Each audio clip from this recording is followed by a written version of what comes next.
बाबा बागेश्वर ने दिखा दिया दम, विरोधी हो गए बेदम। रायपुर में दिखा बाबा का अजूबा, खत्म किया ऑपरेशन मंसूबा।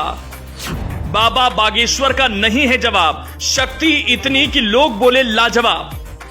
मंच से चैलेंज पर उतरे खरा, साजिश वालों के प्लान रह गया धरा का धरा। 12 अप्रैल 1991 में अमिताभ बच्चन की एक फिल्म आई थी अजूबा।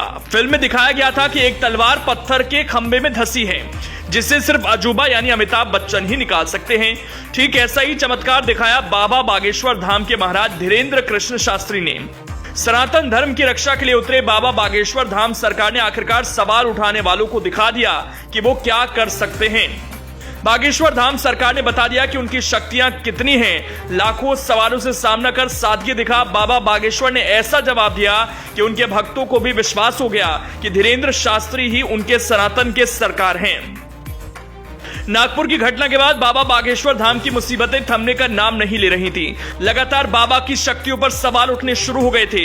ऐसे में आखिरकार धीरेन्द्र शास्त्री को अग्नि परीक्षा देनी ही पड़ी, क्योंकि उनके भक्त भी असमंजस में पड़ गए थे कि उनके सरकार पर जो सवाल उठे हैं वो कितने सही हैं और कितने गलत। बागेश्वर धाम सरकार ने तय किया कि वो रायपुर में साबित कर देंगे कि वो चमत्कारी हैं या नहीं।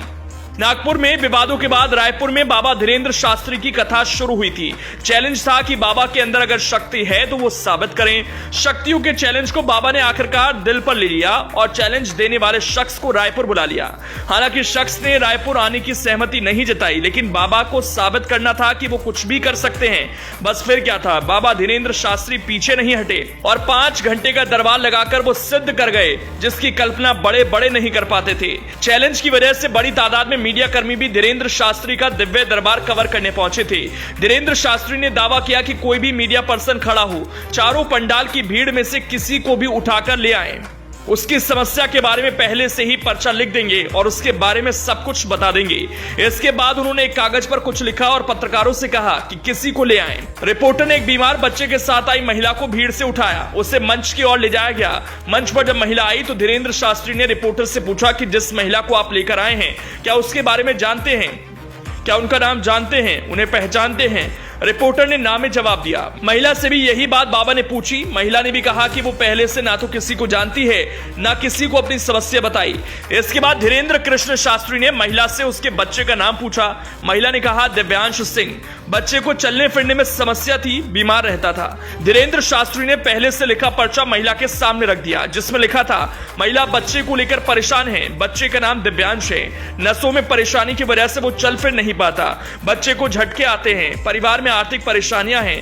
परिवार की कुल देवता कोई माता है। महिला बिलासपुर की रहने वाली है। उसने ये समस्याएं होना स्वीकार किया। इसके बाद धीरेन्द्र शास्त्री ने महिला को 2 मंत्र बताए और कुल देवी की पूजा करने की सलाह दी। बाबा बागेश्वर धाम के चमत्कार के बाद तालियां बजने लगी और जय जयकार होने लगा। लोग श्री राम कहने लगे।